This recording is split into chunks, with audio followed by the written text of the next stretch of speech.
Have you ever been in the middle of what you thought was an important conversation with your teen, only to watch their eyes glaze over and their attention drift away? It's a frustrating experience that can leave you wondering, is my kid just disrespectful or is something else going on?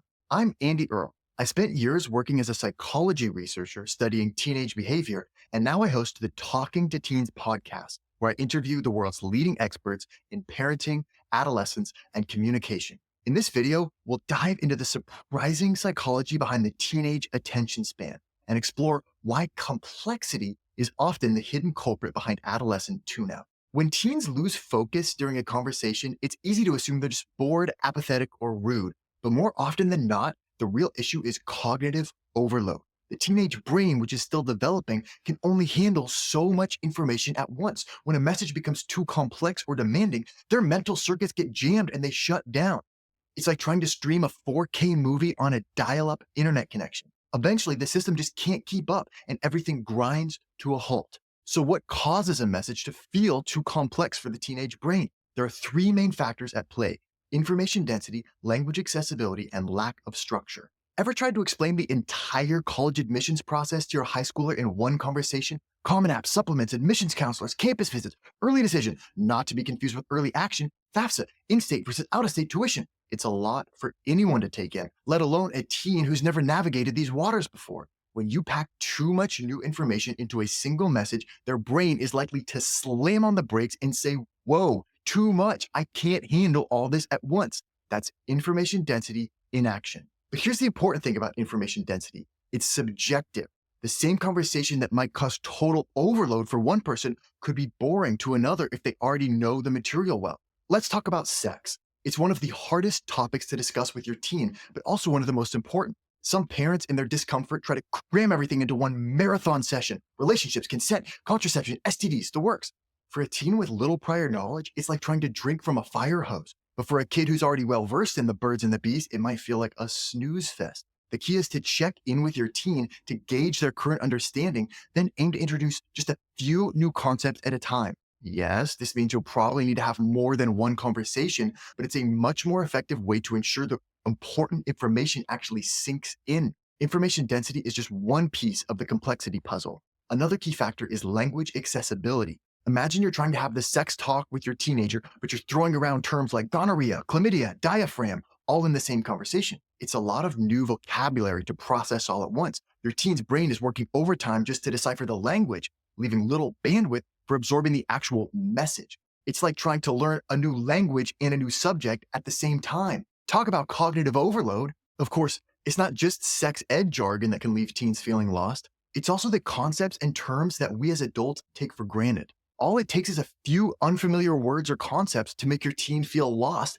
and check out of the conversation. Think about how it feels when your kid starts gushing about their favorite video game, throwing around terms like RPG, noob, battle royale. Pretty soon, your eyes start to glaze over, right? Well, that's how they feel when you're trying to explain why the SAT is so crucial or how to parallel park. It's all new to them, and it can quickly feel overwhelming. So we've covered information density and language accessibility. The third factor that can make a message feel too complex for teens is a lack of structure. Let's say you're trying to explain to your teen why underage drinking is so dangerous. You have the best intentions, but in your nervousness, your thoughts are all over the place. One minute, you're talking about alcohol poisoning. The next, you're onto drunk driving, then peer pressure, then future career prospects. Pretty soon, your teen's eyes are glazing over, not because they don't care, but because they can't follow your train of thought. Without a clear structure, even the most important messages can get lost in the shuffle. Now, let's see how information density, complex language, and lack of structure can collide in a real-life parent-teen scenario. You've just found out your high schooler is failing math. In a panic, you sit them down and unleash a torrent of concern. This is unacceptable. You're never going to get into college with grades like this. What were you thinking, slacking off like that? You need to buckle down and study every night. No more video games until you get your act together. Maybe we should get a tutor out. I just don't understand why you're not taking this seriously. When I was your age, whoa, slow down. In just a few sentences, you bombarded your teen with a tidal wave of information, jumping from present crisis to future consequences, from accusations to prescriptions, from their behavior to your past. Is it any wonder they've shut down? Or let's say you just found a condom in your teenager's room. You're freaking out inside, but you're trying to play it cool. So you launch into a rambling speech that goes something like, okay, whoa, so you're clearly sexually active now. That's a big step. I mean, I guess I should have seen this coming, but I just didn't think Anyway, we need to talk about safety and responsibility and respect. And oh God, please tell me you're not doing anything you're not ready for.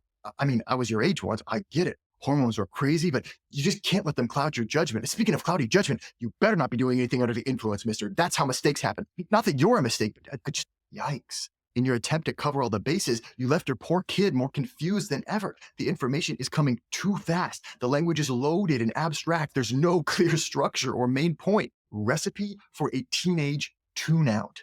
So, how can we avoid these complexity pitfalls and actually get our message across to our teen? Want to keep your teen's attention during your next important conversation? Try these 4 simple tips. First, embrace the power of the mini lesson. Rather than trying to cram everything into one epic talk, break it up into bite-sized chunks. Cover just a few key points at a time and give your teen a chance to process before moving on. Second, watch your words. Aim for language that's clear, concrete, and relatable. When you do need to introduce a new term, whether it's chlamydia or compound interest, make sure to define it in clear English. Third, structure is your friend. Before diving into a heavy topic, take a minute to organize your thoughts, maybe even jot down a quick outline. A little bit of planning can go a long way in making your message easier to follow. And finally, make it a two-way street. Frequently pause to ask questions, check for understanding, and get your teen's perspective. The more interactive the conversation, the more engaged they will be. The teenage attention span isn't some unsolvable riddle. More often than not, when our kids seem to be tuning us out, it's because we've unintentionally overloaded their mental circuits.